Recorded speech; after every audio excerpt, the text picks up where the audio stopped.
IVM। भाई हम हिंदुस्तानियों को बतियाना बड़ा पसंद है। बंगाली में अड्डा, उड़िया में खोट्टी, कन्नड़ा में हरटे और हिंदी में पुलियाबाजी। इस कला के लिए हमारी हर भाषा में एक शब्द है। तो प्रणय और मैं तो अक्सर मिलकर पुलियाबाजी करते ही रहते हैं। हमने सोचा कि आपको भी इसमें शामिल कर लिया जाए। तो आइए प्रणय और सौरभ के साथ करते हैं पुलियाबाजी। हे प्रणय। हेलो सौरभ, कैसे हैं आप? बस बढ़िया, तुम बताओ। सौरभ, 2019 में अभी चुनाव होने वाला है लोकसभा के, और एक बार फिर हम अपना पिछला रिकॉर्ड तोड़ के एक नया रिकॉर्ड बनाएंगे। कितने नंबर ऑफ वोटर्स होंगे उसके लिए।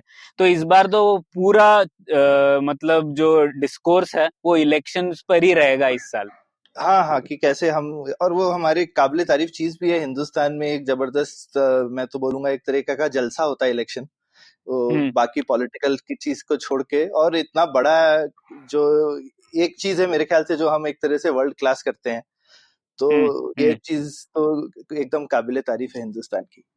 बिल्कुल, तो उसी के ऊपर आज पुलियाबाजी में चर्चा करते हैं, क्योंकि चुनाव हम थोड़ा अलग रूट लेंगे। क्योंकि जनरली जब हम लोग चुनाव के बारे में बात करते हैं तो लोग पार्टी के बारे में बात करते हैं, पार्टी पॉलिटिक्स के बारे में बात करते हैं, पर ये चुनाव प्रोसीजर ही क्या होता है इसके बारे में थोड़ा कम ज्ञान है हम सब लोगों को। तो इसी के बारे में थोड़ा ज्यादा जानते हैं, क्यों? बिल्कुल, और खासकर ये ईवीएम आजकल बहुत ही चर्चा में है, तो ईवीएम की हम तह तक जाएंगे। यस, तो इसी के ऊपर बात करने के लिए हमारे साथ है डॉक्टर आलोक शुक्ला। शुक्ला जी एक सर्जन हैं और एक आईएएस ऑफिसर हैं। वो deputy election commissioner of India थे 2009 और 2014 के बीच में। वह ऑब्जर्वर रह चुके हैं इलेक्शंस के कई कई देशों में, और उन्होंने हालिया एक किताब भी लिखी है, ईवीएम्स द ट्रू स्टोरी, जिसमें उन्होंने बहुत ही बढ़िया तरीके से बताया है कि ईवीएम के विरुद्ध जो भी ऑपोजिशन होता है वह क्यों फॉल्टी है। तो शुक्ला जी, आपका स्वागत है इस पॉडकास्ट में। नमस्ते आलोक जी, आपका स्वागत है। नमस्ते सौरभ। तो सबसे पहले आलोक जी, आपके चुनाव वगैरह में जाने से पहले और आपकी बुक में और ईवीएम के पास जाने से पहले थोड़ा अपना बैकग्राउंड बताइए। आप सर्जन थे, उससे आपने आईएएस में आने का कैसे सोचा, और आईएएस की जर्नी में आप चुनाव आयोग में कैसे आए? तो सर्जन तो बाई ट्रेनिंग हूँ मैं, लेकिन बहुत सारे दोस्त मिलकर के यूपीएससी के एग्जाम लिख रहे थे, तो मैंने सोचा मैं भी लिखता हूँ, और सिलेक्शन हो गया तो आईएएस में चला गया।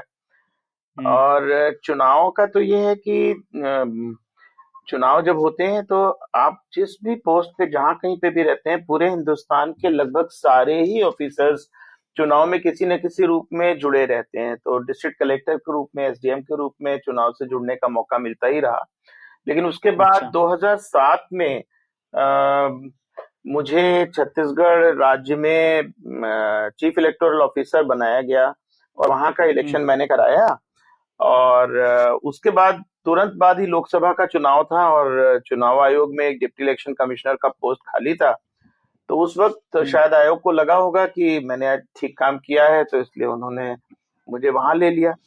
और फिर मैं लगभग 5.5 साल चुनाव आयोग में डिप्टी इलेक्शन कमिश्नर के रूप में काम करता रहा। तो चुनाव आयोग में कोई परमानेंट स्टाफ होता ही नहीं है क्या? सब लोग ऐसे डेपुटेशन या थोड़े टाइम के लिए आ जाते हैं, या जब चुनाव होता है तो उसी समय लोगों को बोला जाता है चलो चुनाव में अभी थोड़ी देर हेल्प कर दो, और उसके बाद सब डिस्पर्स हो जाते हैं वापस? नहीं, ऐसा नहीं है। चुनाव आयोग का अपना एक सेक्रेटेरिएट है जिसमें कि काफी सारे ऑफिसर्स होते हैं। लेकिन जो सीनियर ऑफिसर्स हैं चुनाव आयोग के, deputy election commissioners, director level के ऑफिसर्स, ये ज्यादातर डेपुटेशन पर होते हैं। और इंडियन एडमिनिस्ट्रेटिव सर्विस में तो जैसा आप जानते हैं कि स्टेट कार्डर में लोग होते हैं और भारत सरकार में डेपुटेशन पे जाते हैं, तो उसी तरह से चुनाव आयोग में डेपुटेशन पे जाते हैं। समझ गया। तो ये संसद चुनाव जैसे अब आने वाला है 2019 में, तो इसकी प्रक्रिया चुनाव आयोग कब से शुरू करता है? चुनाव आयोग तो लगभग ये समझ लीजिए कि 1 साल पहले से इसकी तैयारी शुरू कर देता है। क्योंकि पता नहीं, शायद हमारे बहुत सारे साथियों को ये नहीं मालूम होगा कि एक बहुत बड़ी लॉजिस्टिक्स की और मैनेजमेंट की एक्सरसाइज है। हमारे देश में 6 लाख से ज्यादा पोलिंग स्टेशन हैं, और ऐसी ऐसी जगहों पर हैं, कहीं बहुत ऊंची पहाड़ों पर हैं, कहीं समुद्र के बीच में छोटे छोटे आइलैंड्स पर हैं, कहीं जंगल के बीच में हैं, कहीं रेगिस्तान में हैं।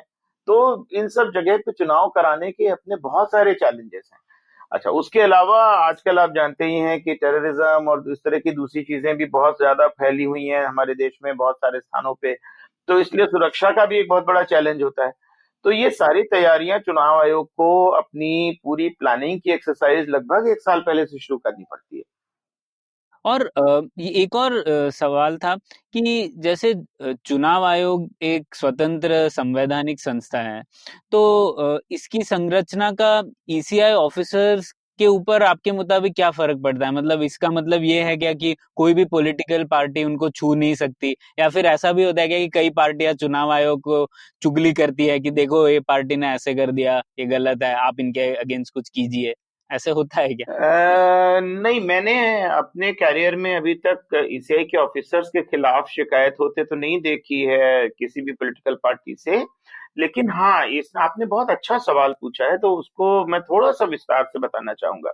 सबसे पहले हम आयोग से शुरू करते हैं। तो देखिए, चुनाव आयोग में एक मुख्य निर्वाचन आयुक्त होते हैं, चीफ इलेक्शन कमिश्नर होते हैं, और उसके अलावा इलेक्शन कमिश्नर्स होते हैं। तो पहले काफी समय तक 2 इलेक्शन कमिश्नर्स और एक चीफ इलेक्शन कमिश्नर हुआ करते थे। आजकल अभी एक ही हैं, तो दूसरे इलेक्शन कमिश्नर के शायद अपॉइंटमेंट कुछ दिनों बाद होगी। पर अभी आज की तारीख में एक चीफ इलेक्शन कमिश्नर और एक इलेक्शन कमिश्नर है। तो जो जो जो चीफ इलेक्शन कमिश्नर हैं, उनके बारे में तो ये है कि उनको हटाने के लिए आपको वही प्रक्रिया अपनानी पड़ेगी जो सुप्रीम कोर्ट के जज को हटाने के लिए करनी पड़ती है। मतलब आपको उनके लिए महाभियोग चलाना पड़ेगा, इम्पीचमेंट करना पड़ेगा। लेकिन लेकिन लेकिन जो इलेक्शन कमिश्नर होते हैं, जो चीफ नहीं है, उनको सरकार कभी भी हटा सकती है।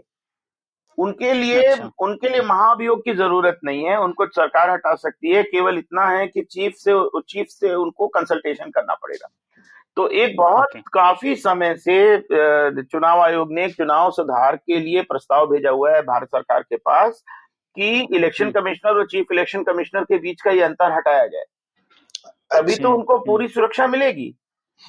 अच्छा, अब जो अधिकारियों की बात है, जो ऑफिसर्स की आप बात कह रहे हैं, तो जैसे कि आपको मैंने बताया कि ज्यादातर ऑफिसर्स, जो सीनियर ऑफिसर सीनियर लेवल के हैं, वो डेपुटेशन पर होते हैं।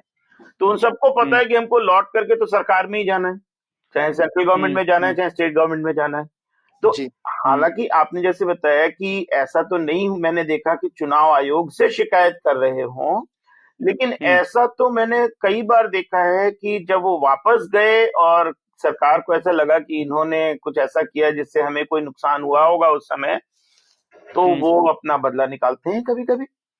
तो इसलिए भी जैसे कि हाई कोर्ट और सुप्रीम कोर्ट की रजिस्ट्री होती है जो इंडिपेंडेंट होती है, जो सरकार के अधीन नहीं होती है, तो चुनाव आयोग का एक बहुत पुराना प्रपोजल सेंट्रल गवर्नमेंट के पास है कि चुनाव आयोग का जो सेक्रेटेरिएट है उसको भी इंडिपेंडेंट किया जाए, पूरी तरह से चुनाव आयोग के अंडर में किया जाए, और चुनाव आयोग के अधिकारियों को लौट के सरकार में जाने की जरूरत ना पड़े।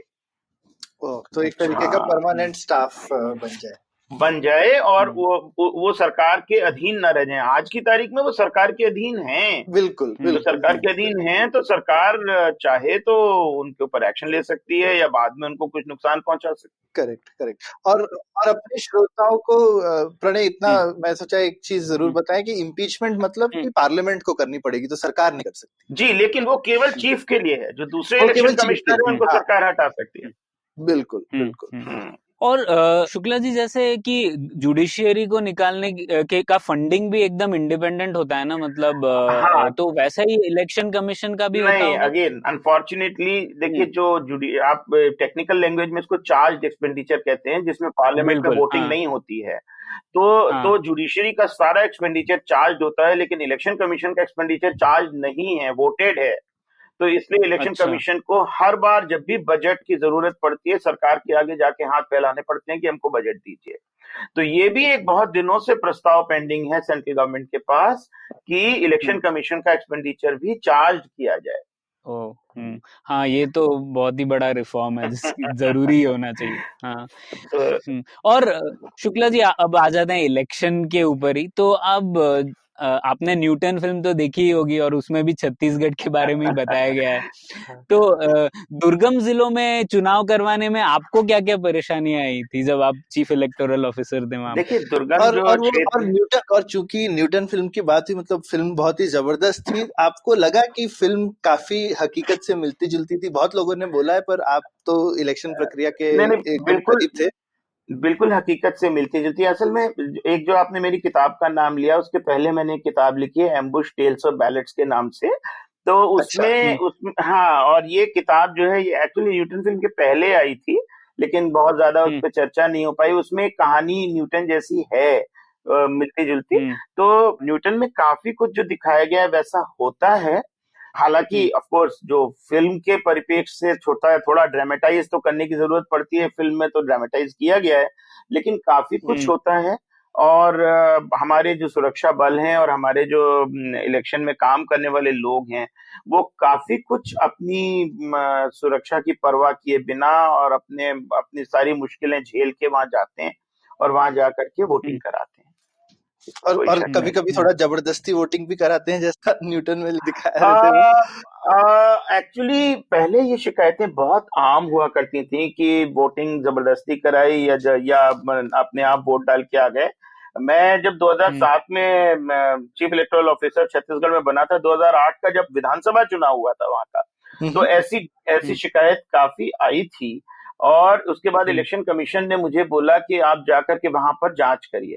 जब मैं वहां गया तो मैं आपसे शेयर कर सकता हूं कि उस समय जो वहां की पुलिस थी, उन्होंने बिल्कुल भी साथ नहीं दिया मेरा। फाइनली वहां के जो कलेक्टर साहब थे वो बहुत बहादुर थे, उन्होंने अपने दो पटवारियों के साथ में मोटरसाइकिल पर मुझे बिठा करके वो जंगल के अंदर लेके गए और हम लोग अपने साथ वीडियो कैमरा लेके गए थे। और वहां जाकर के हम लोगों ने लोगों के गांव में वीडियो स्टेटमेंट्स रिकॉर्ड किए और ये पाया कि वास्तव में ये झूठी वोटिंग वहां कराई गई थी। तो फिर उसके बाद इलेक्शन कमीशन ने 11 पोलिंग स्टेशन पर उस जांच के आधार पर दोबारा से वोटिंग कराने के आदेश दिए थे। तो ऐसा होता था, ऐसा। लेकिन अब बहुत सारी चीजें निर्वाचन आयोग ने ऐसी कर दी हैं जिससे इसकी संभावना बहुत कम हो गई है। उदाहरण के लिए जो इस तरह के पोलिंग स्टेशन हैं जहां पे ऐसी चीजें हुआ करती थी, वहां के लिए उन्होंने एक अब ये कानून बना दिया है कि जो पीठासीन अधिकारी हैं, जो प्रिसाइडिंग ऑफिसर हैं, वो वहां पोलिंग स्टेशन पर वहां के किसी गांव के नागरिक के साथ में अपना एक फोटो खींचेंगे, जिसमें कि बैकग्राउंड में वो पोलिंग स्टेशन दिखेगा, और वो फोटो खींच करके वो भेजेंगे इलेक्शन कमीशन को। इसके अलावा हम लोगों ने अरुणाचल प्रदेश के बिल्कुल बर्मा बॉर्डर के एक पोलिंग स्टेशन से शुरू किया था, और अब ये काफी आम हो गया है। हम लोग, जैसे आप ये पॉडकास्ट कर रहे हैं, हम लोग पोलिंग स्टेशन से डायरेक्ट वेबकास्टिंग करते हैं। तो वहां पे हाँ, डायरेक्ट वेबकास्टिंग करते हैं। और आजकल तो हजारों पोलिंग स्टेशन से पोल डे में वेबकास्टिंग होती है, जो इलेक्शन कमीशन की वेबसाइट पे आप देख सकते हैं। तो वो पूरे जितनी देर पोलिंग चलती है, वहां पे कैमरा लगा रहता है जो इंटरनेट से कनेक्टेड होता है, आईपी होता है कैमरा, और वो इलेक्शन कमीशन की वेबसाइट पे वहां पोलिंग स्टेशन में क्या चल रहा है वो एग्जैक्टली आप वेबसाइट पे देख सकते हैं, पोलिंग स्टेशन वाइज। यहाँ तक समझ लीजिए कि एक आध बार हम लोगों ने बर्मा बॉर्डर पे वास्तव में लोगों को आकर के मतदान केंद्र को लूटते भी देखा, और उसके बाद उस बेसिस पे हमने दोबारा से चुनाव कराया। तो ऐसी बहुत सारी चीजें अब टेक्नोलॉजी ने संभव कर दी हैं कि ये गड़बड़ियां रोकी जा सके। तो क्योंकि आपने ये प्रोसेस बताया, तो मैं यहाँ मतलब इस पॉडकास्ट में कुछ कुछ जो आलोचनाएं आती रहती हैं हमारे प्रोसेस की, हम वो भी लाते रहेंगे ताकि आपसे उनका क्लैरिफिकेशन ले सके। तो एक आलोचना जो अक्सर आती है कि हमारा इलेक्शन प्रोसेस इतने सालों से चल रहा है, सब चल रहा है, लेकिन रिजल्ट हमारे आने में बड़ा देर लगती है, क्योंकि बाकी बहुत सारे देशों में जैसे इलेक्शन होता है और 2 घंटे बाद रिजल्ट आ जाता है। तो लेकिन जैसा आप प्रोसेस बता रहे हैं, क्योंकि आप बीच में समय देते हैं कि कुछ गड़बड़ हो गई है तो उसकी त्रुटि सुधार किया जा सके, यही रीजन है या और कुछ भी है? नहीं सर, एक रीजन तो ये है कि आप जैसे कह रहे हैं कि भाई पुनर्मतदान कराया जा सके, लेकिन इसके अलावा हमारा एक, देखिए, देश इतना बड़ा है कि हमारे जो चुनाव हैं वो एक दिन के नहीं होते। हमारे चुनाव मल्टीपल फेजेस में होते हैं, 6-6, 7-7 फेज में चुनाव होते हैं। और क्योंकि हमारे पास में फोर्स लिमिटेड होती है, तो इसलिए एक जगह से दूसरी जगह फोर्स ले जाने में भी एक आध हफ्ते का टाइम लगता है। तो हमको जो चुनाव की पूरी प्रोसेस है उसको कराने में कम से कम 1.5 से 2 महीने का टाइम लग ही जाता है। अब ये सोचिए कि अगर फर्स्ट फेज का इलेक्शन डिक्लेयर हो गया और उसके बाद आप सेकंड फेज का इलेक्शन करा रहे हैं, तो ये आरोप भी लग सकता है कि जो आपने फर्स्ट फेज का इलेक्शन रिजल्ट डिक्लेयर किया था उसका दूसरे फेज के इलेक्शन पे असर पड़ रहा है। तो बिल्कुल। इसलिए हम, वो तो ठीक बात है। हाँ हाँ, तो ये काफी दिनों से हम देख रहे हैं, वो 6 से 8 हफ्ते वाला चीज अभी मेरे ख्याल से पिछले 4-5 चुनावों से ऐसा ही चल रहा है। तो अब ये क्या मान लिया है कि बस इतना ही है, इससे आगे इम्प्रूवमेंट नहीं होगा, या हम कुछ सोच रहे हैं कि कैसे हम 2 हफ्ते में कराएं? नहीं, ऐसा है कि इलेक्शन कमीशन तो चाहता है कि जल्दी से जल्दी हो जाए, और बहुत बारी कोशिश ये, अब जैसे इस बार जो इलेक्शन हुए थे, जो 5 राज्यों के चुनाव अभी हाल ही में हुए हैं, उसमें आपने देखा होगा कि बड़े बड़े राज्य जैसे मध्य प्रदेश है या राजस्थान है या तेलंगाना है, उसमें एक ही दिन में पूरा का पूरा पोल कराया गया। लेकिन होता ही है कि जब पूरे देश में कराना है, और देश की जो परिस्थितियां हैं वो तो इलेक्शन कमीशन के हाथ में नहीं है। कहीं पर माओइज्म है, कहीं पे दूसरे किस्म का टेररिज्म है, कहीं पे कोई और चीज हो रही है, तो बिना फोर्स के आप नहीं करा सकते। अगर आप बिना फोर्स के कराएंगे तो मतदाताओं को भी सुरक्षा नहीं मिलेगी और इलेक्शन ऑफिसर्स को भी सुरक्षा नहीं मिलेगी। और फोर्स हमारे पास लिमिटेड है। आप अपनी सारी बॉर्डर से तो फोर्स निकाल करके इलेक्शन में नहीं लगा सकते, क्योंकि आपको अपने पड़ोसियों का भी ख्याल रखना पड़ेगा। तो लिमिटेड फोर्स के साथ अगर आपको पूरे देश में चुनाव कराना है तो फेज में कराना जरूरी हो जाता है। और आर्मी का शायद यूज भी नहीं है, सारा सीआरपीएफ के साथ ही करते हैं शायद।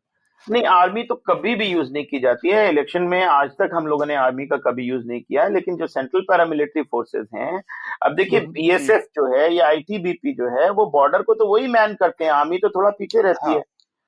बॉर्डर पर बीएसएफ होती है, तो आप सारी बीएसएफ नहीं निकाल सकते बॉर्डर से, आप सारी आईटीबीपी नहीं निकाल सकते बॉर्डर से, वो कुछ ना कुछ वहां रहेंगे।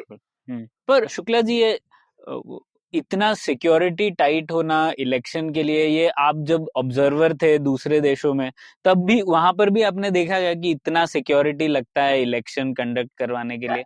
एक्चुअली अलग अलग देशों में परिस्थितियां बिल्कुल अलग अलग हैं। अब जैसे जब मैं इजिप्ट में गया था, मिस्र में जब मैं इलेक्शन ऑब्जर्वर बन के गया था, तो वहां बहुत जबरदस्त सिक्योरिटी थी, क्योंकि वहां पर टेररिज्म और मुस्लिम ब्रदरहुड और ये सारी चीजें, आईएसआईएस, इसका बड़ा एक बोलबाला वहां हुआ करता था। दूसरी तरफ जब मैं ऑस्ट्रेलिया में गया चुनाव देखने के लिए, तो वहां तो पोलिंग स्टेशन पे एक भी पुलिस वाला नहीं रहता। वहां तो बड़ा पिकनिक कैसा माहौल रहता है, लोग पोलिंग स्टेशन के बाहर खोमचे लगे रहते हैं, लोग खाते पीते मजे करते चुनाव में जाते हैं। तो ये निर्भर करता है कि आप जिन जगह पे काम कर रहे हैं वहां पे परिस्थितियां कैसी हैं। हमारे अपने देश में भी अगर आप देखेंगे कि भाई किसी बड़े शहर में चुनाव हो रहा है, तो वहां पे पोलिंग स्टेशन पे आपको कोई एक आध पुलिस वाला खड़ा है तो पर्याप्त हो जाता है। या बहुत सारे बहुत पीसफुल स्टेट्स हैं, वहां पर ऐसी परिस्थिति होती है। और माओइस्ट अफेक्टेड एरिया में आपको एक एक पोलिंग स्टेशन के लिए एक एक प्लाटून भेजनी पड़ती है। तो डिपेंड करता है कि आप कैसे परिस्थिति में कैसी जगह पे काम कर रहे हैं। इनफैक्ट शहरों में तो मुझे लगता है कि अभी भी मतलब देख करके कि थोड़ा सा हमारा शायद बैगेज भी है, जितनी वो रहते भी है सिपाही वगैरह, मतलब शायद उतनी की जरूरत उतनी भी नहीं है। मतलब वोट दे के आना है। आजकल तो मैंने कभी किसी एटलीस्ट अर्बन एरिया में, तो जैसे कोई दिल्ली, बैंगलोर, बॉम्बे जैसी जगह में थोड़ी दंगा फसाद हो जाता है पोलिंग स्टेशन पे।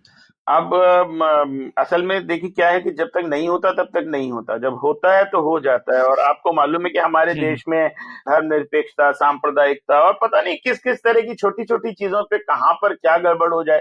आपको मालूम है बॉम्बे में दंगे हो चुके, ताज होटल में टेररिज्म का अटैक हो चुका। तो इसलिए हम लोग ये मान के नहीं बैठ सकते कि बड़े शहर में नहीं होगा।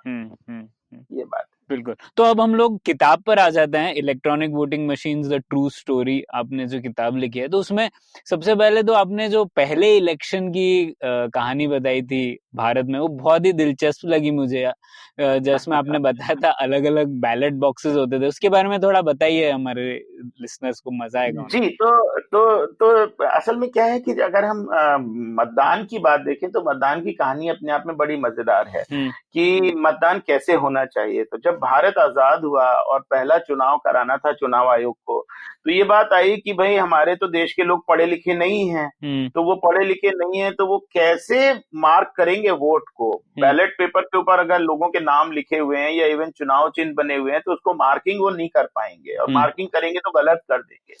तो इसलिए उस समय चुनाव आयोग ने क्या किया कि एक बैलेट पेपर कॉमन दे दिया जिसपे कोई मोहर नहीं लगाई जाती थी, और जो डब्बे थे वो हर कैंडिडेट के अलग अलग बना दिए। तो आपने वो वोट जिस डब्बे में डाला, उस डब्बे के वोट अगर आप जब गिनेंगे तो आपको पता चल जाएगा कि किस कैंडिडेट को कितने वोट मिले।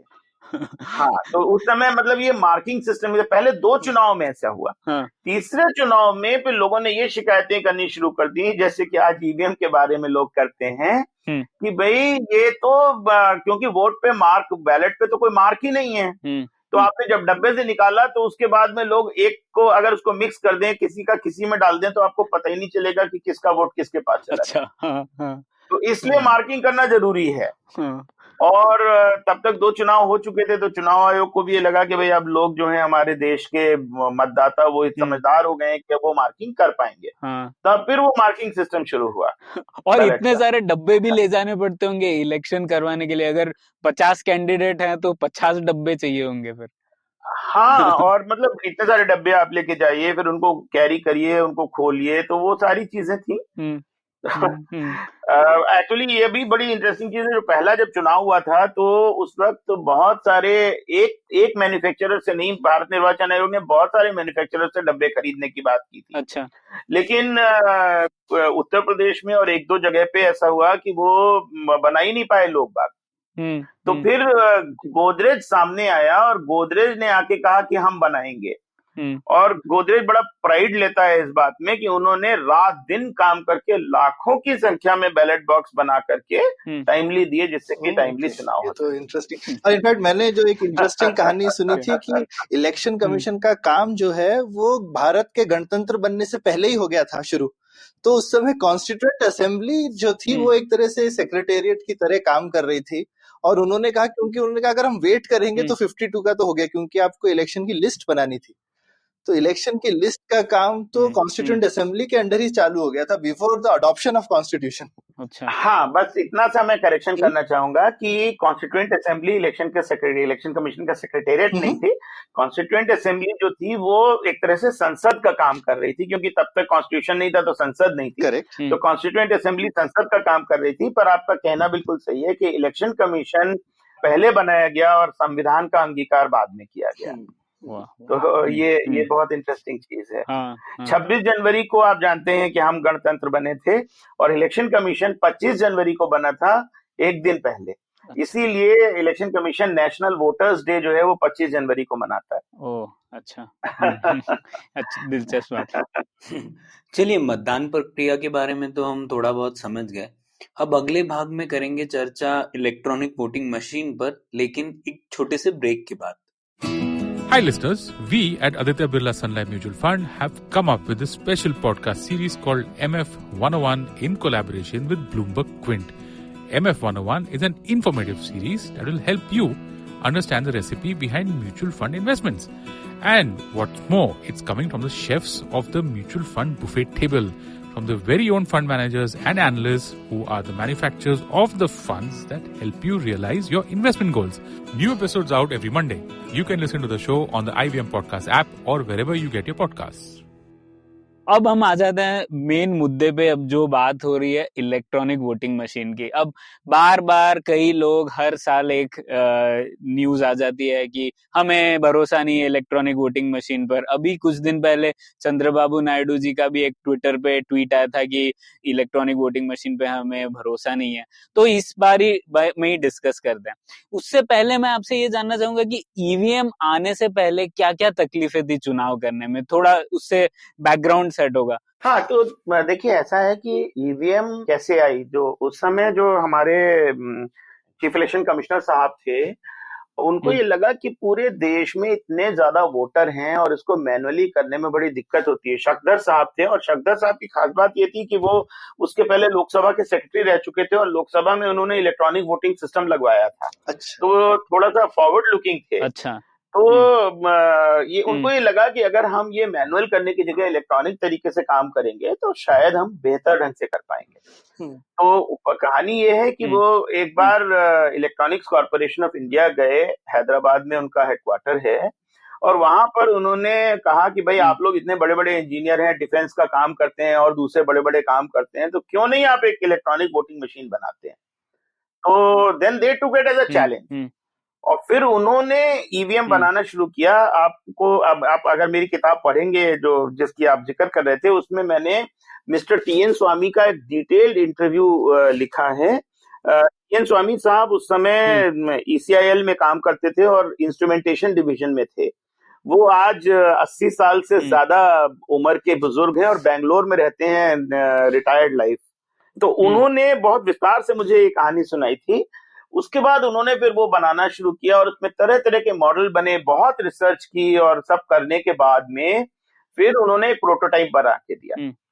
तो जब वो प्रोटोटाइप बना करके उन्होंने इलेक्शन कमीशन को दिखाया तो इलेक्शन कमीशन बहुत ही उनको अच्छा लगा और उसके बाद इलेक्शन कमीशन ने कहा कि नहीं, हम इसका उपयोग तब करेंगे जब पहले हम पॉलिटिकल पार्टीज के साथ कंसल्टेशन कर लें।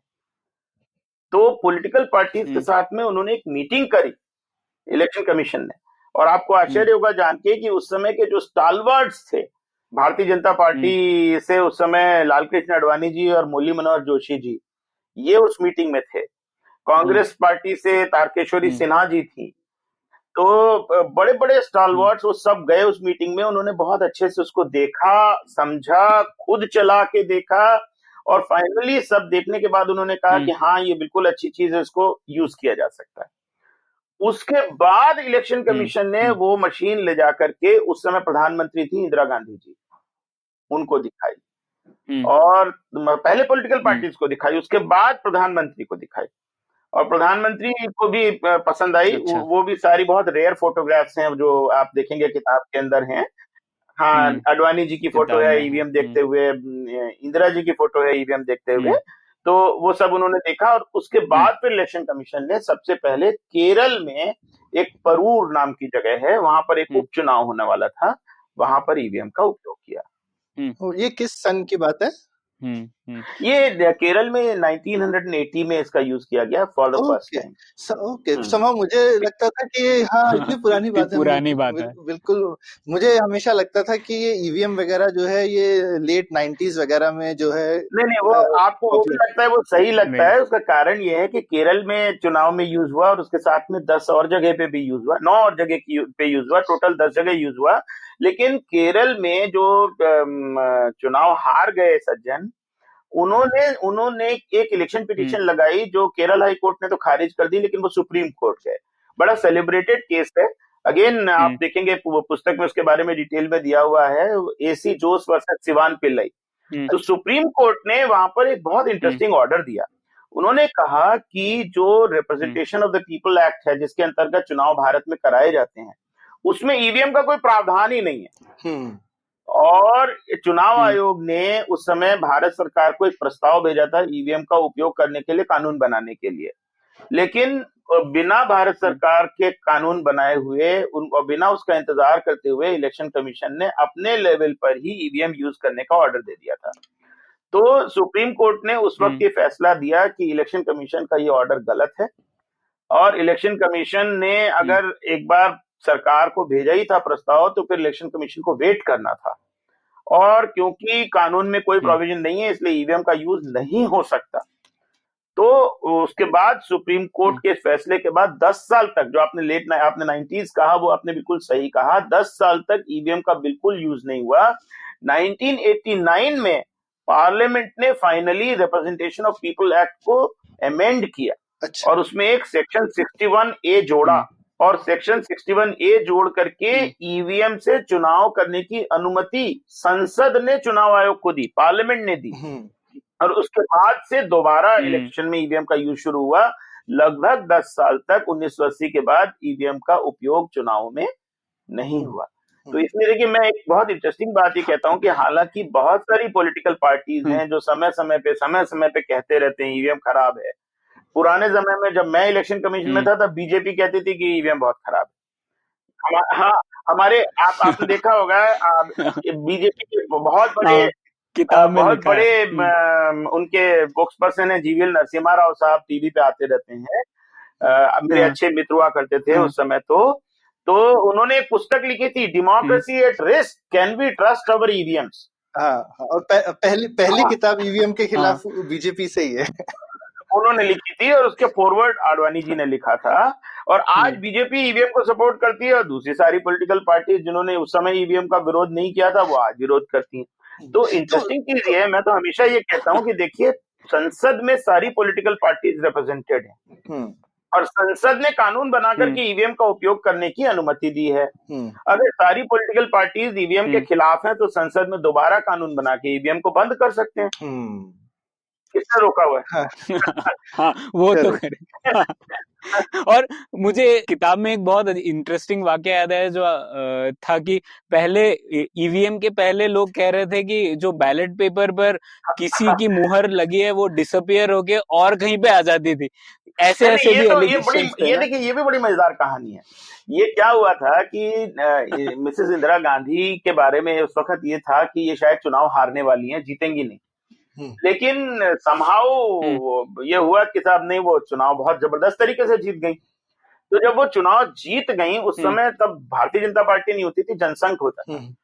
जनसंघ के बलराज मधोक जी ने इलेक्शन कमीशन को एक लिखित शिकायत, और शिकायत में उन्होंने ये लिखा कि एक ऐसी विशेष जादुई स्याही लाई गई है जिससे मोहर आप किसी पे भी लगाइए वो वहां से गायब होकर के कांग्रेस के कैंडिडेट के सामने मोहर बन जाता है। अच्छा, आप हंस रहे हैं। इलेक्शन कमीशन किसी चीज को हंसी में नहीं लेती। तो इलेक्शन कमीशन ने उस शिकायत की जांच बाकायदा देश के बड़े बड़े कॉलेजेस और यूनिवर्सिटीज के केमिस्ट्री के प्रोफेसर से कराई। अच्छा। और हाँ, और वो जांच कराने के बाद उन्होंने पाया कि ये सब झूठ है। अच्छा, इतना ही नहीं, इस पे इलाहाबाद हाई कोर्ट में और दूसरी बहुत सारे हाई कोर्ट्स में पिटीशन लगी जो कि वो हार गए। उसके बाद में वो लोग सब सुप्रीम कोर्ट गए। अच्छा। और सुप्रीम कोर्ट में फिर हारे, बल्कि हारे ही नहीं, सुप्रीम कोर्ट ने कॉस्ट भी अवार्ड की। अच्छा। तो अब वो तो देखिए, शिकायत जो हारता है वो शिकायत करता है, वो तो बड़ी सिंपल सी चीज। अब हमारे वैसे बहुत यंग श्रोता भी हैं तो उनको ये भी बता दें, हमने बूथ कैप्चरिंग की तो बात करी नहीं। ईवीएम से पहले बूथ कैप्चरिंग जो थी वो मतलब ऐसे, मैं यूपी में बड़ा हुआ हूँ तो बूथ कैप्चरिंग तो यूपी बिहार में ऐसे ही हो जाती थी कि बस हो गई, उसमें कोई बड़ी बात ही नहीं थी। और ईवीएम के बाद वो एकदम खत्म हो गई है चीज इंडिया में, तो ये एक बहुत बड़ी चीज है, उसके बारे में बताइए ना कुछ। हाँ, आपने खासतौर से शायद अगेन हमारे जो यंग श्रोता हैं वो शायद नहीं जानते होंगे, लेकिन उस वक्त मेहम एक जगह है हरियाणा में जहाँ की बहुत बड़ी घटना हुई थी और पूरे मीडिया ने, नेशनल इंटरनेशनल मीडिया ने कवर किया था। उसको जनरल हेडलाइंस यही आई थी कि मेहम इन मेहम। अच्छा। हाँ, जबरदस्त तरह से बूथ कैप्चरिंग हुई और लोगों ने कुछ पुलिस वालों को लिंच भी किया, बहुत लोगों की डेथ हुई, बहुत बुरा हाल हुआ था उस वक्त उसको लेकर के। और बूथ कैप्चरिंग का शब्द तभी उस समय इन्वेंट हुआ, उसके बाद तो फिर बहुत जगह पे बूथ कैप्चरिंग होने लगी। आज ईवीएम से ये इसलिए संभव नहीं है। देखिए, पहले क्या होता था कि बैलेट पेपर कागज के हैं, तो 10, 20, 25 लोग गए बूथ के अंदर, उन्होंने मोहर ली और फटाफट ठप्पा लगाया और डब्बे के अंदर भर दिया। 15-20 मिनट में पूरा डब्बा भरा और निकल गए वहां से। अब क्या है, ईवीएम में एक रिफ्रैक्टिव पीरियड होता है। अगर आपने एक वोट डाल दिया तो 12 सेकंड तक उसमें दूसरा वोट पढ़ ही नहीं सकता। तो इसलिए आधे घंटे के भीतर हम सैकड़ों वोट डाल दें, ये पॉसिबल नहीं। और एक 2 वे प्रोसेस भी है, वोटर दबाता है और वहां पे जो लोकल इलेक्शन ऑफिसर होता है वो भी दबाता है। तो जब तक ये डबल कंफर्मेशन नहीं मिलता वोट रजिस्टर भी नहीं होता। एक्चुअली साइडिंग ऑफिसर है वो पहले कंट्रोल यूनिट पर दबाता है, तब वो वोटिंग वाला एनेबल होता है, तब तक वो एनेबल ही नहीं। करेक्ट। तो काफी सारे प्रोसेस जो है वो बूथ कैप्चरिंग, अब लोग सोचते हैं फिर से पेपर कर दो, क्यों लोग भूल गए हैं कि बूथ कैप्चरिंग कैसे होती थी इंडिया में। तो लेकिन पेपर में भी तो बहुत सारी शिकायतें होती रहती हैं ना, वो पेपर में भी हो सकती हैं। उसमें शिकायत की बात अगर आप करें तो सब जगह हो सकती है। तो लेकिन ये जो लोगों से जो शिकायतें आती हैं आलोक जी, उससे एक चीज लेकिन समझ में आती है, शायद लोगों में एक ये डर होता है कि शायद जो रूलिंग पार्टी है वो ईवीएम को किसी ना किसी तरह से, क्योंकि सारी पब्लिक सेक्टर यूनिट्स और ये सब इसमें इन्वॉल्व होती हैं जो कि किसी ना किसी मिनिस्ट्री के अंडर ही होती हैं, तो हमेशा रूलिंग जो भी पार्टी होगी वो उसका कहीं ना कहीं उनके ऊपर दबाव बनाना या उस पर कुछ करना पॉसिबल हो सकता है। तो इलेक्शन कमीशन ने क्या ऐसे प्रोसेस लगाए हैं ईवीएम में कि रूलिंग पार्टी ईवीएम को मैनिपुलेट नहीं कर सकती? देखिए, पहली चीज तो मैं ये कहना चाहता हूँ कि प्रोसेस तो अपनी जगह है, प्रोसेस तो बहुत से लगाए हैं, मैं बता भी दूंगा आपको थोड़ा विस्तार से, और आप चाहें तो इलेक्शन कमीशन की वेबसाइट से और मेरी पुस्तक में भी दिया हुआ है, वहां भी पढ़ सकते हैं, बहुत लंबी प्रोसेस है। मगर मेरा ये कहना है, प्रोसेस और नो प्रोसेस, ईवीएम में मैनिपुलेशन संभव ही नहीं है, हो ही नहीं सकता। वो मशीन ही ऐसी है कि टेक्निकली पॉसिबल ही नहीं है कि आप उसको मैनिपुलेट कर सकें। अच्छा, आमतौर पे वैसे मुझे इसके बारे में बात करने में लंबी बात करनी पड़ती थी, लेकिन अभी तो देखिए 5 राज्यों के चुनाव हुए जी, रूलिंग पार्टी कितने में जीती? तो अगर रूलिंग पार्टी ने मैनिपुलेट किया होता तो रूलिंग पार्टी तो हारती नहीं कहीं। राइट। नहीं, वो आपकी बिल्कुल दुरुस्त बात है। और 2014 में भी तो रूलिंग पार्टी देश में हारी थी ना। नहीं, इंडिया में तो एंटी इनकम्बेंसी होती नहीं ना। इंडिया में anti incumbency is a unique Indian feature of election जिसको कहते हैं, जहाँ पे इनकम्बेंट के जो है वो यूजुअली हार जाते हैं। तो नहीं, मैं तो पॉलिटिकल बात नहीं कर रहा हूँ ना सौरभ, मैं तो बात कर रहा हूँ कि ईवीएम अगर मैनिपुलेट कर सकते होते तो रूलिंग पार्टी के लोग कभी नहीं हारते। नहीं, तो ये तो एक इन्फरेंस हो गया आलोक जी की, ठीक बात है कि आप ये एक अच्छा एविडेंस है कि हम डेटा देख के एविडेंस दे सकते हैं कि अगर मैनिपुलेशन हो तो जो यूजुअली जो लोग पावर में है वो ज्यादा पावर में रहने चाहिए और जो विपक्ष को आने में बहुत दिक्कत आनी चाहिए। तो ऐसा तो होता नहीं है हिंदुस्तान में, इनफैक्ट ये उल्टा ही होता है। तो लेकिन ये चीज करने की गुंजाइश भी हो तो लोगों में शक तो पैदा होता है ना। तो आपने जो ये बहुत ठोस दावा किया कि ईवीएम को टेक्निकली हैक करना इम्पॉसिबल है, वो जो मैं और प्रणीत दोनों इंजीनियर हैं, तो हम लोग जो है तो ये इंजीनियर यूजुअली ऐसे दावों से यूजुअली घबरा जाते हैं क्योंकि दुनिया में अनहैकेबल कुछ होता नहीं है। ओके, सो देयरफॉर क्योंकि आप इंजीनियर हैं तो मैं इस बात को थोड़ा रीफ्रेज कर देता हूँ, पर मैं उसके बारे में बताऊं उसके पहले आपको ये बताना चाहता हूँ कि ईवीएम जो हमारी बनती है और उसका पूरा टेस्टिंग होता है, उसके लिए एक बहुत बड़ी टेक्निकल एक्सपर्ट्स कमेटी बनी हुई है इलेक्शन कमीशन ऑफ इंडिया में। और वो जो टेक्निकल एक्सपर्ट्स कमेटी है, आपको जान के खुशी होगी कि उसके अंदर 5 बहुत ही सीनियर प्रोफेसर हैं आईआईटीज के। पहले जो टेक्निकल एक्सपर्ट कमेटी थी उसके चेयरमैन थे प्रोफेसर इंद्रेसन साहब, जो कि आईआईटी चेन्नई के डायरेक्टर रह चुके थे। मुझे बड़ा मुझे खुशी है कि मुझे उनके साथ काम करने का बहुत लंबा अवसर मिला। बहुत ही अच्छे व्यक्ति थे और बहुत अच्छी रेपुटेशन वाले, बहुत अच्छी रेपुटेशन वाले। तो अब अनफॉर्चुनेटली उनकी डेथ के बाद में प्रोफेसर डीटी शानी है, आईआईटी दिल्ली के जो अध्यक्ष हैं, उसके चेयरमैन हैं, और प्रोफेसर रजत मूना है, आईआईटी भिलाई के डायरेक्टर हैं, वो उसके मेंबर हैं। प्रोफेसर दिनेश शर्मा है, आईआईटी मुंबई के हैं, वो जो हार्डवेयर में उनका बड़ा नाम है पूरे देश में, वो उसके मेंबर हैं। प्रोफेसर अरुण अग्रवाल हैं आईआईटी दिल्ली के, वो उसके मेंबर हैं। तो ये सारे के सारे आईआईटीज के प्रोफेसर मेंबर्स हैं उनके, और वो लोग पूरा अच्छे से देखते हैं और करते हैं। ये मैं सिर्फ आपको इस जानकारी के लिए बता रहा हूँ कि ऐसा नहीं है कि इलेक्शन कमीशन बिल्कुल नॉन टेक्निकल लोगों से बात करके ये काम कर रहा है। नहीं, वो तो हम मानते नहीं, लेकिन दूसरी ये भी चीज है कि आपको सारे इंजीनियर बताएंगे कि देखिए दुनिया में मतलब अच्छे दिग्गज टेक्निकल लोगों ने जो सिस्टम बनाए होते हैं, फाइनली इंसान बनाता है तो उसमें कुछ ना कहीं तो कुछ, जैसे कहते हैं ना चोर पुलिस का हमेशा खेल होता है, पुलिस कितनी भी कोशिश करते चोर तो कहीं सेंध लगा ही सकता है। हाँ, नहीं, आप बिल्कुल सही कह रहे हैं। So therefore let me rephrase my reply. एक हम जैसे बोलते हैं ना कि ग्लास है जो नॉन ब्रेकेबल है, अनब्रेकेबल ग्लास है, और आपने साहब उसको उठा के खूब पत्थर से मारा और तोड़ दिया, और आपने कहा देखिए साहब हमने तोड़ दिया, तो अनब्रेकेबल नहीं है। ठीक है, अनब्रेकेबल कोई चीज नहीं होती, कोई भी चीज को आप ब्रेक कर सकते हैं, लेकिन क्या उस टूटे हुए ग्लास में आप पानी पी सकते हैं? सवाल ये है। तो सवाल पॉइंट ये नहीं है कि आप उसको तोड़ सकते हैं कि नहीं तोड़ सकते, हैक कर सकते हैं कि नहीं कर सकते।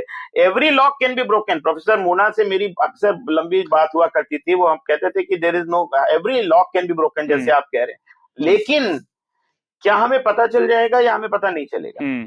That is the biggest question. तो नॉन टेम्परेबल एक शब्द है, लेकिन हमें ये समझना पड़ेगा टेम्पर डिटेक्ट क्या हमें मालूम पड़ेगा, और अगर हमें मालूम पड़ेगा तो फिर तो हम उस पर चुनाव नहीं कराएंगे। तो इसीलिए जो मैं अब मैं ना आपका थोड़ा सा दो मिनट का समय चाहूंगा, ताकि मैं, आप इंजीनियर्स हैं और हमारे बहुत सारे, मैं जानता हूँ सुनने वाले भी इंजीनियर होंगे, तो इस चीज को समझ लेंगे।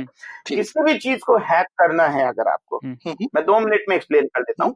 और मेरी किताब में मैंने आखिरी चैप्टर में लगभग 2 पेज में एक टेबल छोटा सा बना करके उसको दिया है, तो उसको भी आप देखेंगे तो बहुत आसानी से समझ में आता है। किसी भी चीज को हैक करना है तो आपको उसको एक्सेस करना पड़ेगा, और एक्सेस करने के 2 ही तरीके हैं, या तो आप उसको फिजिकली एक्सेस करेंगे और या रिमोट एक्सेस करेंगे, और तो कोई तीसरा तरीका नहीं है। मेंटली तो आप टेलीपैथी से नहीं कर सकते, है ना? तो टेलीपैथी से तो नहीं कर सकते, तो या तो फिजिकली करेंगे या फिर आप रिमोट एक्सेस करेंगे। तो अच्छा, और दूसरा हैकिंग आप 2 तरह की कर सकते हैं, आप या तो सॉफ्टवेयर हैकिंग करेंगे या हार्डवेयर हैकिंग करेंगे, या तो आप हार्डवेयर बदल देंगे या आप सॉफ्टवेयर बदल देंगे। बिल्कुल, इसी तो कोई चीज नहीं हो सकती, ठीक है ना? तो अब हम एक एक करके इसको देख लेते हैं, ताकि हम बिल्कुल क्लियर हो जाएं कि ये क्यों नहीं संभव है। संभव है मतलब अगर करेंगे तो पकड़े जाएंगे, ये इंपॉर्टेंट। तो सबसे पहले हम बात करते हैं कि क्या आप रिमोटली एक्सेस कर सकते हैं। तो रिमोट एक्सेस ईवीएम में इसलिए पॉसिबल नहीं है, हमारी जो भारत की ईवीएम है, कि नंबर 1 उसमें कोई भी नेटवर्क है ही नहीं, ना जीएसएम है, करेक्ट, ना उसमें ना ईथरनेट है, ना ब्लूटूथ है, ना वाईफाई है, करेक्ट। कोई भी किसी भी तरह का कोई भी उसके अंदर नेटवर्क नहीं है। उसके अलावा एक बात ये भी उठी थी बहुत पहले के जमाने में, मैंने जब इलेक्शन कमीशन ज्वाइन किया था उसके पहले, कि ईएमसी और ईएमआई होता है, इलेक्ट्रोमैग्नेटिक इंडक्शन से आप कर सकते हैं क्या? तो ईएमसी ईएमआई कंप्लायंट भी है, आप उसको हम लोग बहुत high level of electromagnetic field में टेस्ट करते हैं, उसके बाद ही उसका यूज करते हैं। ईएमसी ईएमआई कंप्लायंट है, आप ईएमआई और ईएमसी से भी उसके अंदर कोई सिग्नल भेज ही नहीं सकते। ठीक, तो मतलब ये कि रिमोट एक्सेस नहीं हो सकती। आपको अगर एक्सेस करना है तो आपको किसी न किसी पोर्ट को कनेक्ट करके ही करना पड़ेगा। ठीक, पहली चीज तो ये, ठीक है। तो remote access is simply not possible. और हम तो कहते हैं बिल्कुल बड़े खुशी कोई भी आदमी रिमोट एक्सेस करके दिखा दे, हम लोग मान जाएंगे, पर हमारी मशीन पे करे, अपनी खुद की मशीन बना के लाए उस पे करे, तो उसमें हम क्या कर सकते हैं? बिल्कुल। हाँ, एक आप देखेंगे indiaevm.org वेबसाइट है, जिसके अंदर एक उन्होंने हैकिंग दिखाई हुई है, सब जगह वो वीडियो चलता रहता है, मैंने देखा है। उसमें उन्होंने क्या किया कि मशीन को लेकर के उसका जो डिस्प्ले यूनिट है वो चेंज कर दिया, उसमें एक ब्लूटूथ डिवाइस लगी हुई है, नया डिस्प्ले यूनिट जो लगाया, और वो क्योंकि उसमें एक ब्लूटूथ रिसीवर लगा हुआ है, तो आप उसमें जो भी भेजेंगे वो आ जाएगा उसके अंदर। हाँ, तो उसको तो हमको मतलब नहीं हुआ, आपने अगर बदल ही दिया तो बदल ही दिया भाई। और आप कह रहे हैं कि बदल देंगे तो पकड़े जाएंगे, क्योंकि कुछ लोग कह सकते हैं कि अगर ऊपर से दिख ही रहेंगे तो हार्डवेयर को पहले तो वाईफाई से कोई वायरलेस तरह से जा नहीं सकते मशीन के अंदर, लेकिन हार्डवेयर टेम्पर किया तो पकड़े जाएंगे। करेक्ट। तो मैं अब उसके ऊपर आता हूँ। तो जो 2014 में नई मशीन बनी है ईवीएम की, मॉडल 3 या M3 जिसको इलेक्शन कमीशन कहती है, और अब सारे चुनाव में केवल M3 ही यूज हो रही है, उसमें एक टेम्पर डिटेक्ट सर्किट लगा दिया गया है। अच्छा। तो आपको, हाँ, तो जो ईवीएम का बाहर का प्लास्टिक का डब्बा है उसमें वो सर्किट लगा हुआ है, और अगर वो इतना जबरदस्त सर्किट है कि आप अगर ईवीएम के डब्बे को इवन ए फ्यू माइक्रोन्स अगर आप खोलने की कोशिश करेंगे तो वो सर्किट ब्रेक हो जाएगा और ईवीएम का चिप बर्बाद हो जाएगा। Okay, it will not work. It goes into what is known as factory mode. It will show an error saying factory mode. ठीक। तो क्योंकि वो फैक्ट्री मोड में चला जाएगा, तो अगर आपने डब्बे आपको कोई भी चीज करनी है, कोई चीज बदलनी है, पार्ट बदलना है, तो डब्बा तो खोलना पड़ेगा ना आपको। अच्छा, अगर किसी ने पूरी मशीन ही बदल दी तो? हाँ, तो now let us come to that. तो सबसे पहली चीज, आप इंजीनियर है तो आप इस चीज को अगेन समझते हैं कि ईवीएम हो या कोई भी इलेक्ट्रॉनिक मशीन हो, सबसे पहले वो सेल्फ चेक करती है। जी। और आपने अभी हम लोगों ने बात की थी कि ईवीएम में जो बीयू और सीयू है, बैलेट यूनिट और कंट्रोल यूनिट है, एक दूसरे को कनेक्ट करते हैं, और एक दूसरे को कनेक्ट करके उनका एक हैंडशेक प्रोटोकॉल है। अच्छा। तो हैंडशेक प्रोटोकॉल है। अब आपने मान लीजिए बीयू को बदल दिया, और आप उस बीयू को हमारे सीयू से कनेक्ट करेंगे तो वो कनेक्ट नहीं होगा। अच्छा, वो हैंडशेक नहीं करेगा। या आपने सीयू को बदल दिया, बीयू में कर रहे हैं तो नहीं होगा। अब किसी ने कहा साहब आपने बीयू सीयू दोनों ही नए ला दिए, तो इलेक्शन कमीशन ने एक randomisation protocol, computerised randomisation software बनाया हुआ है कि देश में जितने भी सीयू और बीयू हैं उनको रैंडमली एलोकेट करते हैं पोलिंग स्टेशन। अच्छा। मतलब हमें भी नहीं पता कि कहाँ कौन सा सीयू जाने वाला है, कहाँ कौन सा बीयू जाने वाला है। तो आप कैसे ये करेंगे कि एक ही जगह पे आपका ही बीयू और आपका ही सीयू पहुंच जाए उस रैंडमाइजेशन पूरे सिस्टम को तोड़ करके। और अगर कर भी लिया आपने तो आप एक पोलिंग स्टेशन 2 पोलिंग स्टेशन में कर लेंगे, पूरे देश में कैसे कर लेंगे, है ना। अच्छा, तीसरी चीज मान लीजिए ये भी कर लिया, तो अब हम लोगों ने एक बहुत इंटरेस्टिंग चीज करना शुरू कर दी है जो कि पहले नहीं होती थी, अब ये M3 मशीन में करी है। वो ये है कि आपको हम पूरा का पूरा, मैंने आपका जब आपने मुझे मेल भेजी थी तो ये पढ़ा था, सारी पॉलिटिकल पार्टीज को इलेक्शन कमीशन का ऑफर है कि आप चाहें तो आप अपना टेस्टिंग यूनिट बना सकते हैं, हम आपको पूरे स्पेसिफिकेशन दे देंगे, आप अपना टेस्टिंग यूनिट बना लाइए, ठीक है, और उस टेस्टिंग यूनिट को आप हमारी मशीन में लगाइए। आपने कहा था ना कि कोड ओपन होना चाहिए, कोड ओपन होना चाहिए, तो कोड की टेस्टिंग के लिए 3 प्रोसेस बनाई गई हैं। एक तो कोड कंप्लीटली ओपन है, ओपन होना चाहिए माने हम सारी दुनिया को नहीं देते, अच्छा, हम मतलब IAS को तो नहीं देंगे ना, लेकिन हम पॉलिटिकल पार्टीज को ओपन ऑफर है इलेक्शन कमीशन का कि आप अपना टेस्टिंग यूनिट बना लीजिए, उस टेस्टिंग यूनिट के स्पेसिफिकेशन हम आपको बता देते हैं, आप बना लाइए, हमारे पे विश्वास मत करिए, अपना बना लाइए, और आप उसको कनेक्ट करिए हमारी मशीन से, हमारी मशीन से कोड जो है वो लाइन बाय लाइन डंप हो जाएगा आपके यूनिट में, आप उसको पढ़ के लाइन बाय लाइन कंपेयर कर लीजिए। तो ये बात हुई, लेकिन आप अच्छी तरह से जानते हैं, आप अगेन इंजीनियर्स इस बात को समझेंगे कि वो बहुत कॉम्प्लिकेटेड और थाउजेंड्स बल्कि लैक्स ऑफ लाइंस का कोड है, उसको लाइन बाय लाइन कंपेयर करना कोई आसान काम तो है नहीं। तो ये तो हमने आपके लिए कर ही दिया है कि आप लाइन बाय लाइन कोड को कंपेयर कर सकते हैं, कोड डंप करके, कोड डंप की का प्रोसीजर बना दिया गया है उसके अंदर। लेकिन उसके अलावा 2 और इंटरेस्टिंग चीज की गई है। एक चैलेंज रिस्पॉन्स सिस्टम बनाया गया है। चैलेंज रिस्पॉन्स सिस्टम में यह है कि आप मशीन में एक दूसरी मशीन लगाइए और वो रैंडमली आपको ईवीएम को चैलेंज देगी कि आप मेमोरी लोकेशन XYZ से हमको इतने इतने बाइट का कोड भेजिए, वो रैंडमली उस लोकेशन से वो कोड को भेजेगा, अच्छा, और आप जो है उसको वेरीफाई कर लीजिए। ये तो एक हुआ। और दूसरा एक जो बहुत टेक्निकल है, मैं बहुत ज्यादा अच्छे से नहीं समझता हूं, लेकिन टेक्निकल एक्सपर्ट कमेटी ने बनाया है कि जो रैंडम लोकेशन से जब कोड आता है तो उसको आने में जो माइक्रो सेकेंड्स या मिली सेकेंड्स का टाइम लगता है, उस टाइम को भी आप कंपेयर करके ये देख सकते हैं कि उसके अंदर कोई वायरस या कोई ट्रोजन तो नहीं गया हुआ। टाइम रेस्पॉन्स होता है कुछ जो शायद इंजीनियर जो लेटेंसी है वो बेसिकली जिसको कहते हैं चेंज हो जाती है। अगर आप उसमें कोड कुछ मैलिशियस कोड इंजेक्ट करेंगे तो अक्सर जो है लेटेंसी चेंज हो जाएगी। तो वो भी है। और मेरे जैसे कम पढ़े लिखे लोगों के लिए सिस्टम बनाया गया है जो कि फील्ड में कहीं पर भी आसानी से बहुत टेस्ट हो सकता है। वो ये है कि डिजिटल सिग्नेचर है ही है। हाँ, तो जब ओवरऑल अगर जो बाइनरी अगर चेंज हो गई तो उसका जो भी चेकसम होगा या सिग्नेचर होगा, हैश निकाल के, हाँ, जो उसका हैश है वो निकाल के देख लेते हैं। हाँ, तो सर्टिफाइड CA जो होते हैं उनके सर्टिफिकेशन का डिजिटल सिग्नेचर हर मशीन पे लगा हुआ है। बढ़िया। तो ये आपने बहुत अच्छे से बताया आलोक जी। और मेरे ख्याल से जो यूजुअली जो शायद सिंप्लीफाई करने के लिए डिस्कोर्स को या जो भी ये चीज कम लोग बोलते हैं कि देखिए अगर टैंपर हुआ तो हम पकड़ लेंगे, और ये क्लेम जो है वो हेडलाइन रहता है कि टैंपर हो नहीं सकता। तो और इन दोनों में बहुत फर्क है। और जो ये क्लेम है कि टैंपर को पकड़ लेंगे, ये काफी स्ट्रॉन्ग क्लेम है और ये काफी बिलीवेबल क्लेम है, और मुझे लगता है ये क्लेम हेडलाइन में होना चाहिए। नहीं, देखिए एक्चुअली हेडलाइन तो इलेक्शन कमीशन नहीं बनाती है, हेडलाइन तो दूसरे बनाते हैं। लेकिन इलेक्शन कमीशन ने तो मेनली यही कहा ना, देखिए हैकाथॉन किया उन्होंने, कहा अच्छा भाई आप आइए और आप करके दिखाइए, हम पकड़ लेंगे। यही तो कहते हैं कि आप करेंगे तो हम पकड़ लेंगे। चैलेंज ये नहीं है कि आप नहीं कर सकते, चैलेंज ये है कि आप करेंगे तो पकड़ लेंगे। जिस तरह से लेकिन फाइनली न्यूज बाहर लेकिन आती है उसमें ये होता है कि इलेक्शन कमीशन बोल रहा है करके तो दिखाइए, कि कर ही नहीं पाएंगे। वो देखिए एक आपको हंसी की बात बताता हूँ कि बहुत पहले मैंने जो कहीं सुना था कि पोप अमेरिका जा रहे थे पहली बार, तो उनसे लोगों ने कहा कि भाई मीडिया से अमेरिका के बच के रहना, बहुत ही खतरनाक मीडिया है, आप क्या बोलोगे क्या छापेंगे पता नहीं।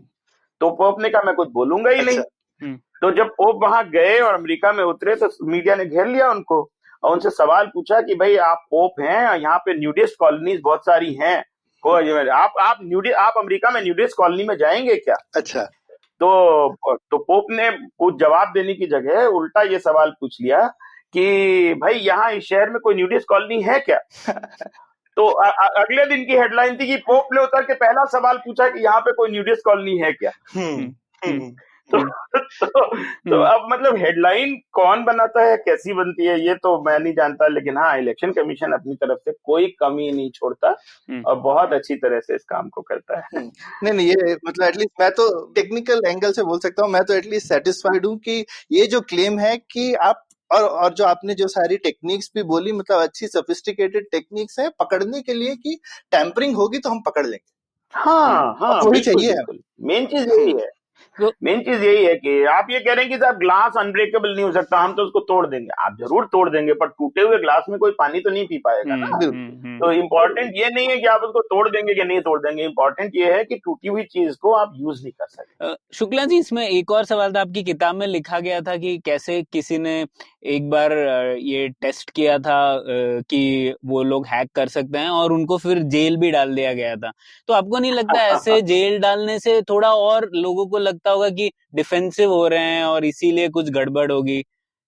नहीं, देखिए जेल डालने का जहां तक सवाल है, जो सज्जन गए थे, अगेन मेरे बहुत अच्छे मित्र हैं, उनका मैंने इंटरव्यू छापा है अपनी किताब में, आप चाहें तो पढ़िएगा।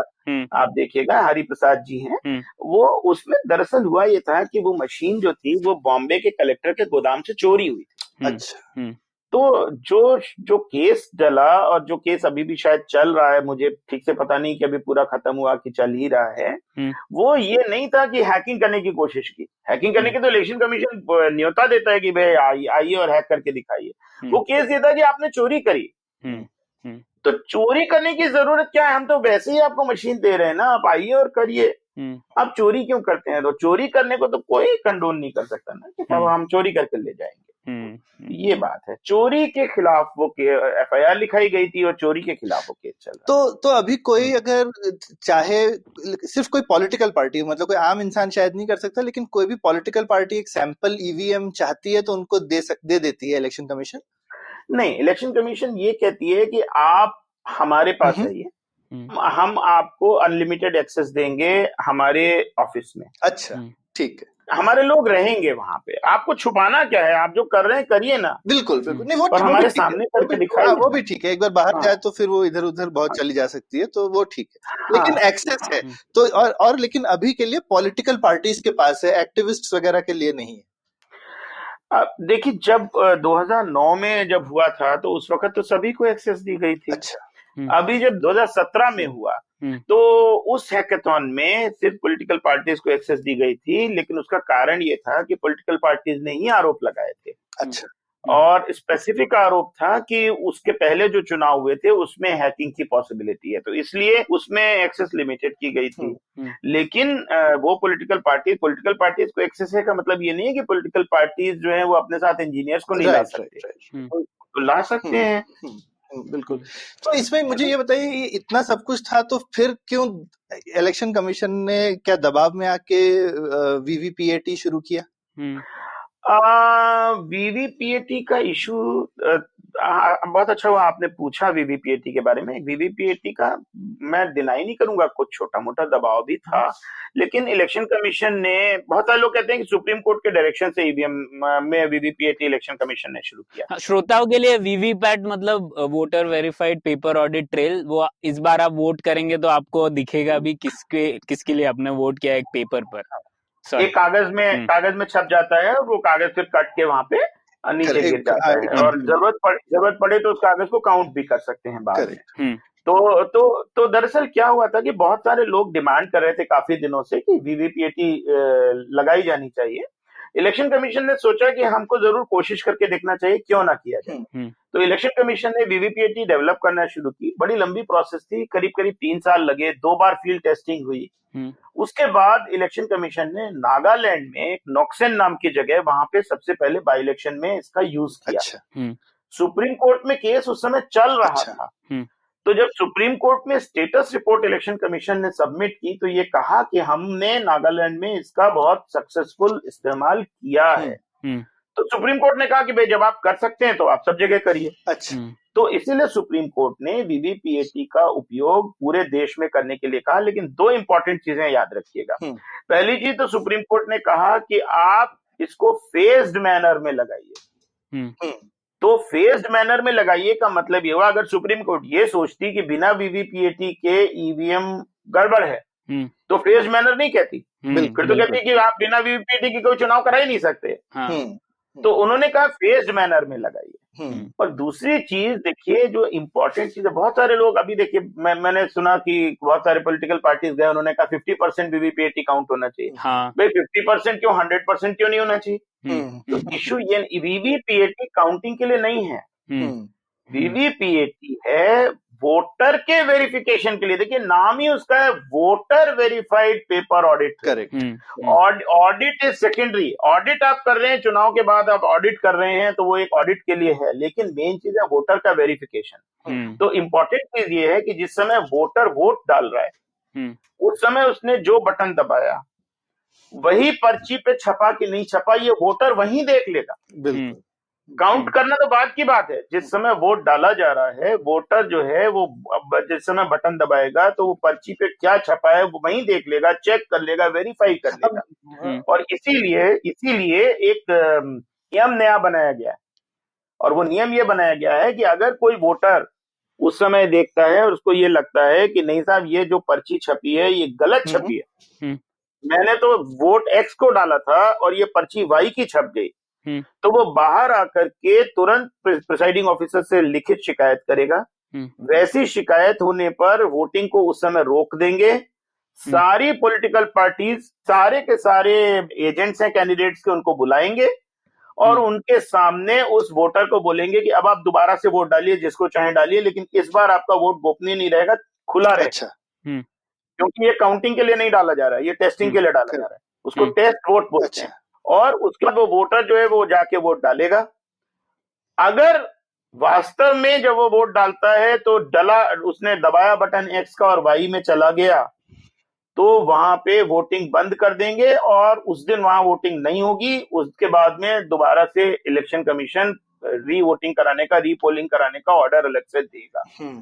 और अगर मान लीजिए वो झूठा पाया गया तो जो वोट उसने सेकंड टाइम सबके सामने डाला है उसको नोट कर लिया जाएगा, और जब काउंटिंग होगी तो उस कैंडिडेट का एक वोट माइनस कर देंगे, क्योंकि वो तो एडिशनल वोट हो गया है ना, और voting as it is continue करेगी। तो ये प्रोविजन किया गया है, और अब तो कई साल से वीवीपीएटी का इस्तेमाल हो रहा है। आज तक किसी भी वोटर ने आकर के कभी भी ये शिकायत नहीं करी कि साहब मेरा वोट गलत डाला गया। तो वीवीपीएटी का मतलब काउंटिंग नहीं है, वीवीपीएटी का मतलब है वोटर से वेरिफिकेशन कराना।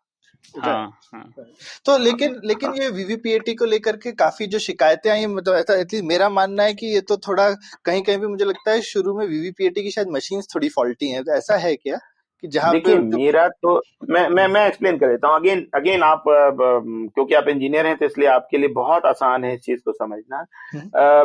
ईवीएम सॉलिड स्टेट है। अच्छा। लेकिन वीवीपीएटी सॉलिड स्टेट नहीं है, वीवीपीएटी में तो मूविंग पार्ट्स हैं। बिल्कुल, मेरे को यही लगता है कि ये गड़बड़ है। हाँ, तो प्रिंटर है उसके अंदर, उसमें 5-6 किस्म के सेंसर लगे हुए हैं, ब्राइटनेस का सेंसर है, कंट्रास्ट का सेंसर है, कटिंग का सेंसर है, पेपर फॉल सेंसर है। करेक्ट। वो सारे सेंसर कभी ना कभी मैल फंक्शन करते हैं। करेक्ट। कभी प्रिंटर की मोटर मैल फंक्शन करती है।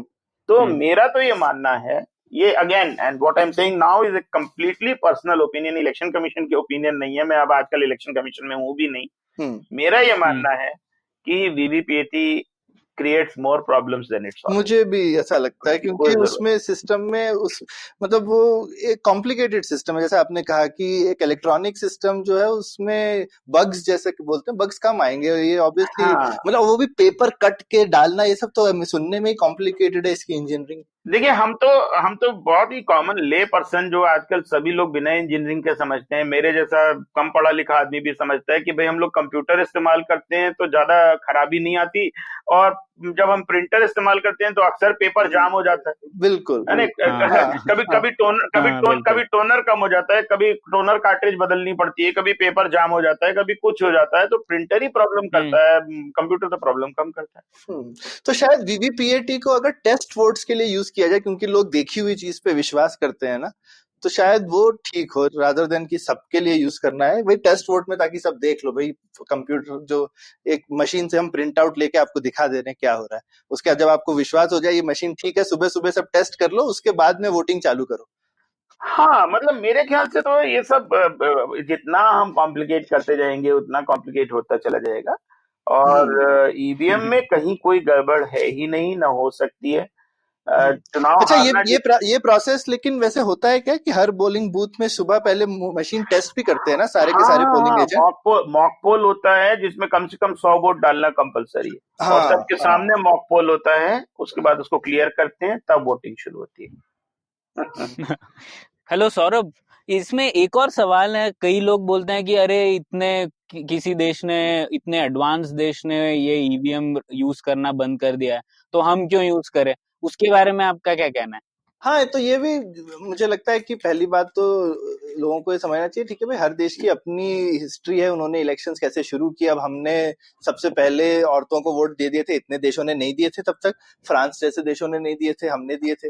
तो हिंदुस्तान में अलग, मेरे को लगता है पहली बात तो दूसरे देशों में ये बूथ कैप्चरिंग वगैरह का कल्चर नहीं था, तो नीड भी जो थी कि भाई पेपर बैलेट्स वगैरह को चेंज करना है, वो शायद हमारे जैसे देशों में जल्दी महसूस की गई। और ऐसा नहीं है कि जो सब बोलते हैं कि कोई और करता ही नहीं है, लोग जर्मनी का एग्जाम्पल ज्यादा देते हैं, लेकिन अब ब्राजील करता भी तो है, उसका एग्जाम्पल हिंदुस्तान में कम दिया जाता है। ब्राजील में यूज होती है ईवीएम, यूएस में भी लोग एग्जाम्पल दे देते हैं कि नहीं दिया जाता, लेकिन यूएस का सिस्टम थोड़ा डिफरेंट है। यूएस में हर स्टेट अपने हिसाब से इलेक्शन कंडक्ट कराती है। हाँ, तो कुछ स्टेट यूज करते हैं, क्योंकि किताब में भी लिखा है। हाँ, कुछ स्टेट यूज करते हैं, कुछ स्टेट नहीं यूज करते हैं, तो ये ठीक है, क्योंकि सब लोगों ने डिसाइड किया। अब जर्मनी क्यों नहीं करता है? क्योंकि जैसे आलोक जी बोल ही रहे थे कि हिंदुस्तान में भी पहले सुप्रीम कोर्ट ने मना कर दिया था कि भाई कॉन्स्टिट्यूशन तो नहीं अलाउ करता है, फिर जब संसद ने पास किया बिल, उसके बाद से अलाउ हो गया।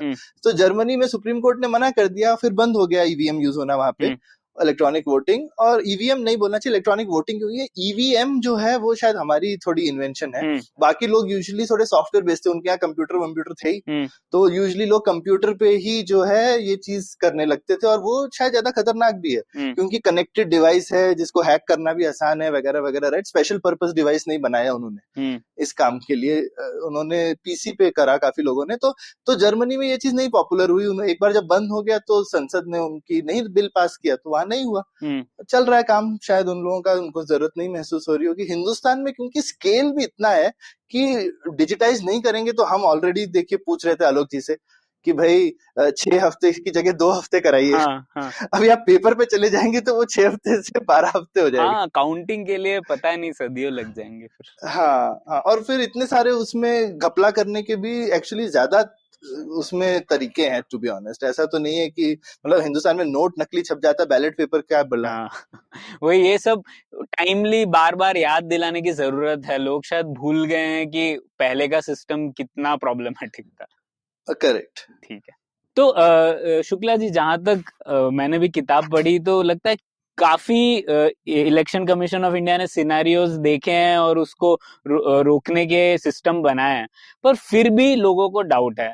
तो आपको लगता है, आप कुछ मुझे लगता है ये कम्युनिकेशन प्रॉब्लम है मोर देन एनीथिंग एल्स। तो आपको लगता है ईसीआई कुछ अलग कर सकता है जिससे थोड़ा डाउट और कम होगा? देखिए, पहली चीज तो मैं एक सवाल ये पूछना चाहता हूँ कि डाउट किसको है। मतलब देखिए, कुछ लोग तो डाउट करने वाले हमेशा रहेंगे, जो चुनाव हारेंगे वो कुछ ना कुछ डाउट करेंगे, और फिर उनके बहुत सारे सपोर्टर होंगे, वो भी डाउट करेंगे। लेकिन अगर आम जनता को डाउट होता, तो आप देख रहे हैं पिछले सालों में, आपने जब शुरुआत की थी आज के प्रोग्राम की, तब भी आपने ये बात कही थी कि हमारा जो पोल परसेंटेज है वो लगातार बढ़ता जा रहा है, टर्नआउट बढ़ता जा रहा है, लोग ज्यादा वोट डालने आ रहे हैं। तो अगर लोगों को विश्वास नहीं होता कि हमारा वोट सही जगह जा रहा है, तो लोग वोट डालने क्यों आते? लोगों को अविश्वास नहीं है। अविश्वास जिनको है, उनका अविश्वास दूर करना जो है वो थोड़ा सा मुश्किल काम है, ऐसा मुझे लगता है। पर उसके बाद भी इलेक्शन कमीशन ने एक पूरा स्टेटस पेपर बनाया जो उनकी वेबसाइट पर है, हैकाथॉन किया है, और बाकी सब वो लोगों से कहते रहते हैं। पर इलेक्शन कमीशन बहुत ज्यादा एडवर्टाइजिंग वगैरह तो करता नहीं है। पर मुझे लगता है कि अच्छे लोगों का ये काम है। मैंने एक किताब लिखी है, और भी लोग अगर कुछ लिखें, पढ़ें, टीवी पे डिबेट हो, आपके जैसे प्रोग्राम हो, तो शायद लोग बेहतर समझेंगे इस चीज को। बिल्कुल। नहीं, इलेक्शन कमीशन का जैसे कि आप वोट करने के लिए बाहर आइए, ये सब कैंपेन बहुत जबरदस्त और असरदार रहते हैं। तो इसी तरह से मुझे लगता है कि लोगों का ट्रस्ट जो है वो, खासकर ये आजकल डिजिटल एज में ना, कभी पता नहीं चलता ट्रस्ट इधर से उधर कैसे कब चला जाएगा, क्योंकि बहुत तेजी से चीजें होती हैं। तो ट्रस्ट को फॉर ग्रांटेड नहीं ले सकते। तो मुझे लगता है कि ट्रस्ट है, बहुत अच्छी चीज है, मैं तो मानता हूँ ट्रस्ट है, लेकिन ये ट्रस्ट बना रहना चाहिए। आपका कहना सही है, और इलेक्शन कमीशन कोशिश करती है, जैसे आपने बताया जो उनका वोटर एजुकेशन का प्रोग्राम है, स्वीप जिसको कहते हैं, उसमें ईवीएम और वीवीपीएटी का डेमोन्स्ट्रेशन भी होता है। जगह जगह पे कोशिश करते हैं, जितना कर सकते हैं करते ही हैं। पर हाँ, और होना चाहिए, और बेहतर होना चाहिए। आजकल थोड़ा सा सोशल मीडिया जो है वो डबल एजेड भी हो गया है। Correct. तो बहुत सारा फेक चीजें भी सोशल मीडिया पे आती रहती है। बिल्कुल। बेसिकली इलेक्शन कमीशन को भी सोशल मीडिया को यूज करना चाहिए, ताकि वो तो एक दो-धारी तलवार है, तो आप अपनी तरह से यूज करें तलवार। और लेकिन इलेक्शन कमीशन के पास खैर जो सबसे अच्छी चीज है कि फाइनली जब इलेक्शन होता है तब लोग सही में यूज करके देख लेते हैं कि ये चीज ठीक है। वहां पे जाके एक थोड़ा भरोसा तो आता है। जब आप खुद वोट देकर आते हैं तो ऐसा नहीं लगता है कि आपके साथ कुछ गलत हुआ है। और उसके अलावा देखिए, अगर हमारे देश के वोटर्स को ऐसा लग रहा होता कि हम जिसको चुनकर भेज रहे हैं वो चुन के नहीं आ रहा है, तो अभी तक बहुत बड़ी चीज हो चुकी थी। हमारा प्रजातंत्र बहुत स्ट्रांग है, बहुत स्ट्रांग डेमोक्रेसी हमारी है। और इसलिए इलेक्शन कमीशन पे लोगों का भरोसा इसीलिए बनता है क्योंकि लोगों को लगता है कि जो रिजल्ट्स आते हैं उसमें उनकी विल रिफ्लेक्ट होती है। हाँ, बिल्कुल। तो इसी बात पर ये पुलियाबाजी खत्म करता है। मैं आशा करता हूँ कि जो श्रोता हैं वो अब निश्चिंत होकर वोट करेंगे, अगर उनको थोड़ा भी डाउट था तो। मैं सौरभ सिर्फ ये कहना चाहता हूँ बिफोर वी एंड कि एक तो जो मेरे पब्लिशर हैं लीड स्टार्ट कॉर्पोरेशन, उनको बहुत बहुत मैं धन्यवाद देना चाहता हूँ कि उन्होंने बहुत अच्छी इस किताब को छापा है। और एक आपके श्रोताओं को ये भी बता देना चाहता हूँ कि अंग्रेजी में तो ये किताब है ही, लेकिन हिंदी और मराठी में भी बहुत जल्दी आ रही है। तो जो लोग देखना चाहें, अमेजोन पे, फ्लिपकार्ट पे, सब पे अवेलेबल है। अच्छी सब दुकानों में भी, जो इम्पोर्टेंट किताबों की दुकानें हैं। बिल्कुल। और ये किताब हम लोग लिंक करेंगे अपने एपिसोड पेज पर भी। तो बहुत बहुत शुक्रिया शुक्ला जी, आपने इतने अच्छे से एक्सप्लेन किया ईवीएम के बारे में। बहुत मजा आया इस पुलियाबाजी में। Thank you. बिल्कुल, मुझे भी। Thank you so much. Thank you. तो उम्मीद है आपको मजा आया। पुलियाबाजी में शामिल होने के लिए हमसे मिले puliyabazi@gmail.com या फिर @puliyabazi ट्विटर पर। फिर मिलेंगे अगली Puliyabaazi. Hey Meghnad, do you know how to citizen? Hey Shreyas, do you know how to citizen? Hey Meghnad, do you know how to citizen? Hey Shreyas, let's just do a podcast about it. Let's do a podcast about it. A podcast is called How to Citizen. In every episode, we get a new guest and discuss one chapter from the 8th grade civics textbook. Think about it as 3 friends revising before a test, and we go back to school. There's nostalgia, there's trauma, there are lunch breaks, there are favorite teachers, there are horrible teachers, there's everything. So every Tuesday, we bring in a guest on the podcast and we ask them a very simple question. Do you know how to citizen? Meghnad, I think the question is, do you know how to citizen? But Shreyas, I'm asking you this question. Do you know how to citizen? Hey, this is Shidaditya. And I'm Amit Doshi. And we host Shunya One. It's a really fun podcast where we talk to some of the best entrepreneurs in the country. Yes, talking about everything from their startup challenges to what they're building and all the future of technologies right here. So catch us on the IVM Podcast website, app, or wherever you listen to your podcast from.